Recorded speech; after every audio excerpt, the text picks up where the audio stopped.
Hi, this is David.Rosen with the Rosen team, and this is week 5 of the coronavirus quarantine. I'm in my living room, and I have the pleasure of being joined for a two-on-one interview with the founders of the Skilled Laborers Brigade, Shannon and Alexandra.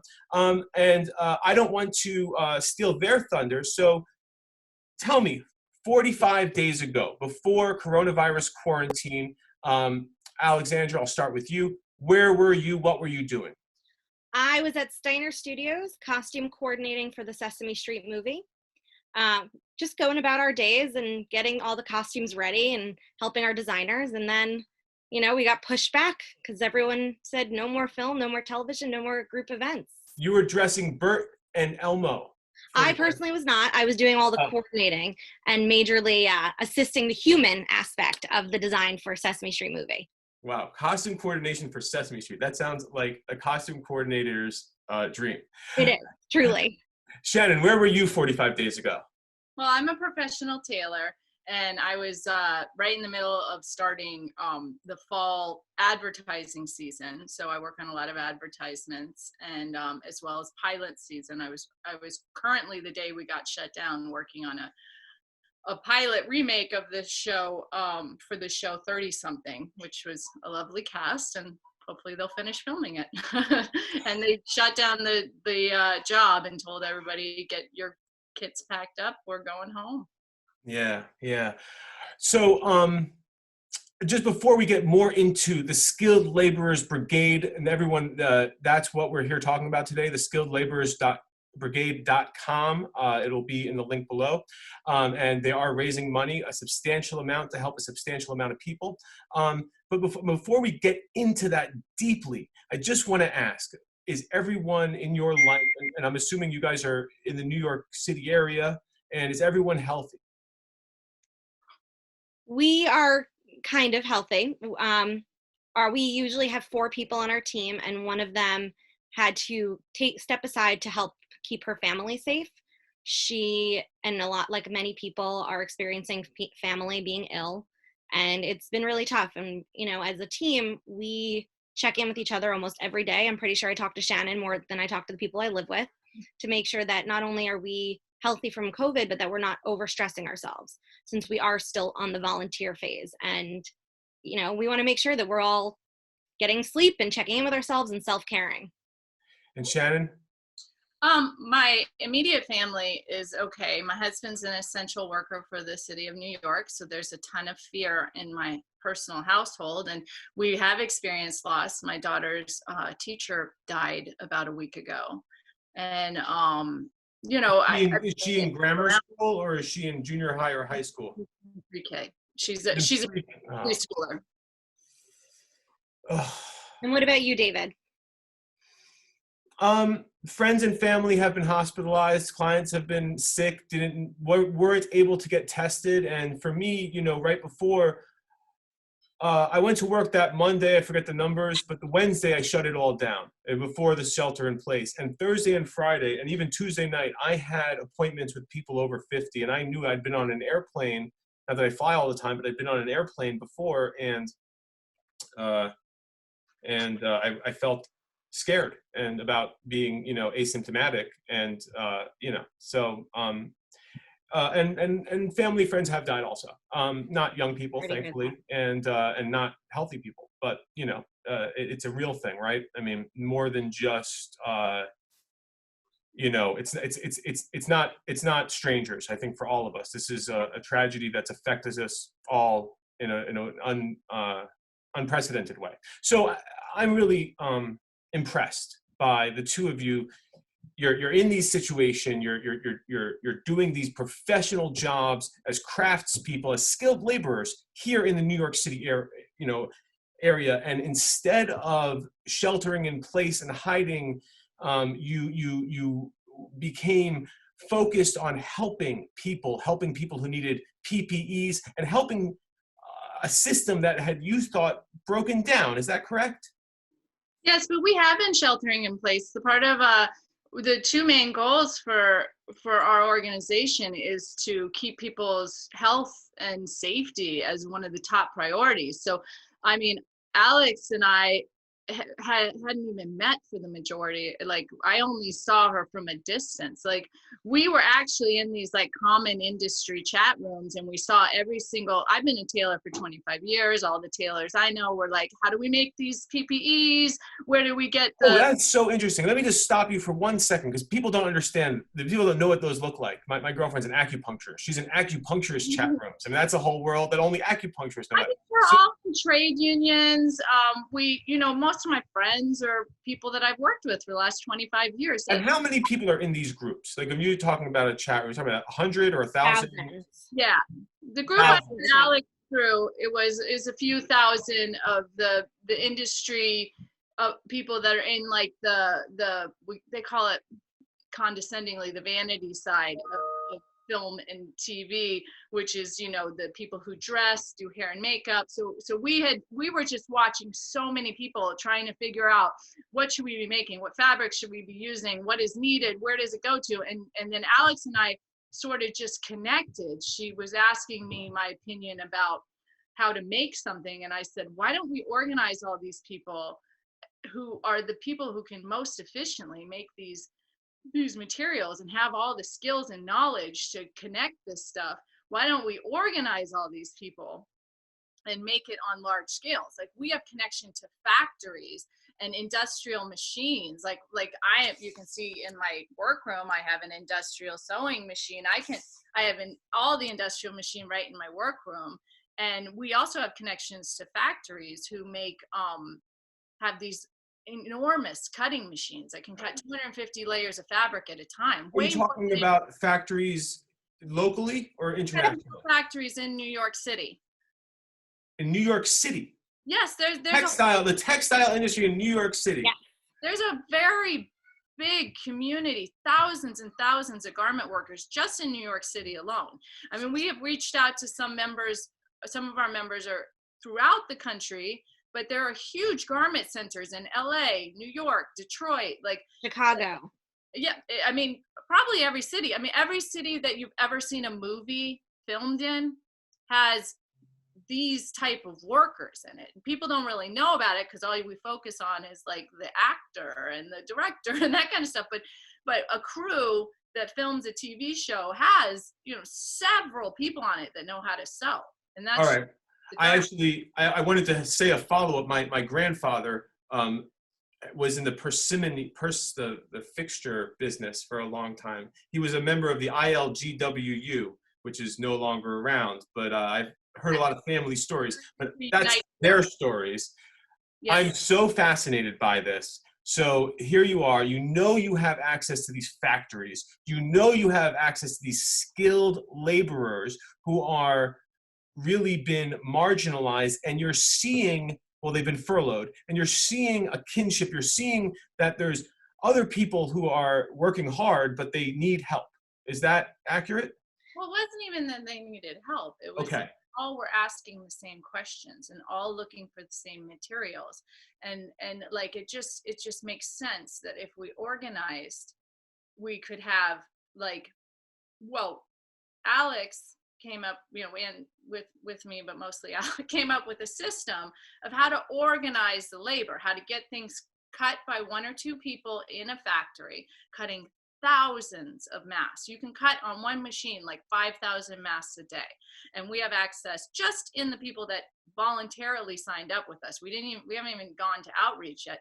We have 19 cutting machines. That's like 100,000 masks we could be cutting a week. And so we figured out a way to cut in isolation, have somebody box in isolation, deliver, sew in isolation, deliver back. And then also, you know, I'll let Alex go explain this more. She worked with another group to come up with safety checklists and quality checklists. And we worked with the Lion's Share, which is also a newly found organization. The Lion's Share. The Lion's Share, and they have a medical board that has biotechs and people who work in labs as well as doctors, and they created a comprehensive safety guidelines that are more like requirements for us. So we have contactless delivery systems in place through Feel USA, and we work with people to make sure that not only are the masks being sterilized at the end and that the people receiving them can feel comfortable in them, but that we make sure that if we have a member who had a cough in the morning or someone in their building has it, they don't get the masks to make because we don't want to risk them or anyone else. And our number one priority, while we want to make masks, but our number one priority is our safety and health. And if we find out that anyone is not going with the requirements, they will be asked to give proof that they are moving forward. And we're really strict on that because we don't want anyone to get sick on our watch. So Alexandra, Shannon, here we are. It's about 5 weeks into this. Do you feel like people will be needing to wear masks in 4, 5, 6 months from now? Yes. For sure. We think not only that it's going to be healthcare and first responders, but that you're going to want everyone to be wearing a mask to help us not have a second wave. And we've been hearing that from everyone we've talked to in the medical field, in the CDC. And it's really important that not just your grandparents are wearing a mask, that if you go outside and you wear a mask, I mean, if you're in your backyard, unless you're, a terrace that's right next to someone else, I wouldn't necessarily say you need it. But if you are out in public, it's super important. Speaking of terrorism, and there's been discussions about this, especially in the African American community, about wearing homemade masks and being afraid of being shot. And I went to a racetrack that was doing go-kart racing, and I go around in a pink thing that looks like a terrorist ninja outfit and goggles. That's my PPE, but it's pretty scary looking under normal times, but it's weird times these days. But masks can be creative, can be fun, and hopefully we lose stigmas about them. And so I know these videos can't go on forever, and I know there's so many good things happening. What with people reaching out, committing, volunteering, coming together, having solidarity and unity, and also some awful and tragic things happening, and death, and what people are calling evil. Before we go, what is the most important thing you want to convey about what you're doing with Skilled Laborers Brigade, and how can people help? So we have two goals. Our first one is to get as many PPEs and masks and gowns to people who need it, not just healthcare workers, but the homeless community, the disability community, the first responders, the supermarket communities. And our second goal is to employ people who are currently unemployed. Now, you mentioned furlough. Our members are not furloughed. Some of them are hoping that their productions return, that their jobs return. But for the foreseeable future, we have hundreds of members that are unemployed. Now, with unemployment, there are contracts being going out, and we are seeing exploitation across the board. So our second goal, in addition to making PPEs, is to make sure that when we do accept a contract, it's not something that someone's going to make $2 an hour doing.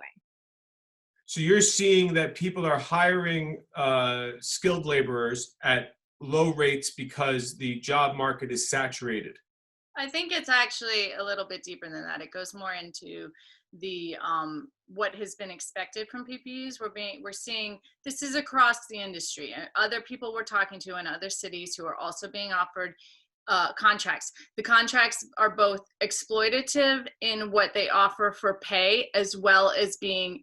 We do not believe that we should have to cram people into a factory working. Why is that? There's trillions of dollars out there. Why isn't there money for masks? Who's making the money? Well, there are actually, we have seen that all the contracts we have seen go through a middleman. So somebody is making a profit on all the contracts that are being given out. Well, as a professional real estate middleman, I know that people hate middlemen. But in the instance of my career, it's very codified and there's lots of us. But I know in the instance of your career, these are, or not your career, but this situation, what we have in many cases are, you shouldn't be profiting off of an emergency, especially if it means that you're endangering the lives of workers. I mean, these workers are being crammed into factories, which is unsafe. And then we're also seeing that if they are making minimum wage, that is the higher end of the contracts. Most of the contracts are getting away with going under higher wage by doing a per piece. contract, and this is the system. The reason we have a shortage of PPEs to begin with is because we insisted on them being made in countries that exploit their labor, like the Southeast Asian countries. And now we're unable to get those things because trade is a mess right now due to the whole world experiencing this pandemic. And what we're seeing is that instead of America responding and our government responding with organized system of like, these PPEs aren't that difficult to make. So I just have one question before we have to go. But Governor Cuomo said recently he's paying up as much as $6 a mask, and that's a bulk price because That's for they're making. N95s. How much? Those are for N95s, Okay. not for typical masks that the normal public should be wearing. For a situation like we have now with the where we only are getting products from places where they produce them incredibly inexpensively with inexpensive labor in places where only they can only be manufactured where you pay people incredibly low prices, much less than you could afford to live on in America. You wouldn't eat, you wouldn't have a home. It's impossible to imagine living on $2 a day or $2 a week or something like that. But as we stand today, as you grow in your initiative, you're going to be able to deliver a product to both frontline people and people who are at risk in the population. And you're going to be able to do it at a price point that is an artisanal price point or a price point where people can get access.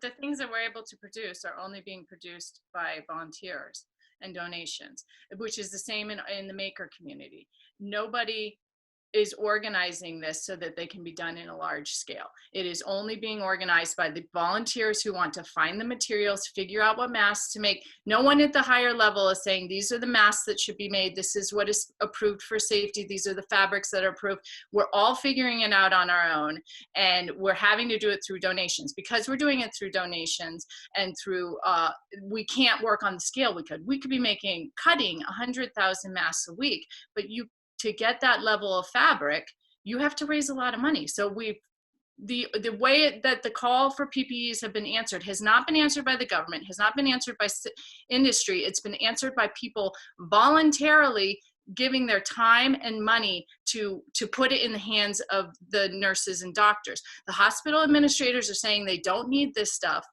They're not asking, and they're not the ones coordinating it. It's the nurses and doctors coming directly to volunteers and donators to hand it into their hands. We could be doing this much more efficiently, but we have decided as a nation not to question the profit motive, but to only do it through free labor and voluntary donations. Something is wrong with that. And we are seeing large scale deaths and unnecessary sickness.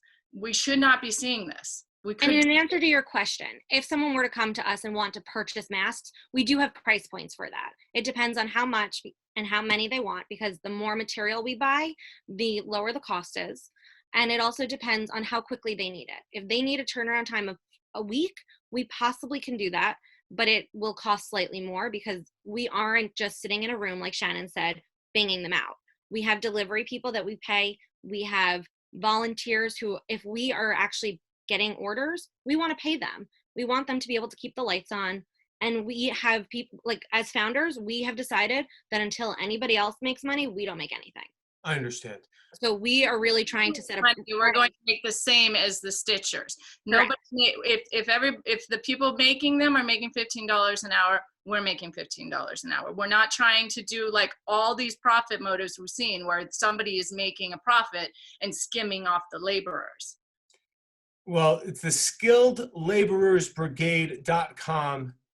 It's a powerful undertaking you've launched, and I'm humbled and impressed. I hope that this interview helps raise awareness for you.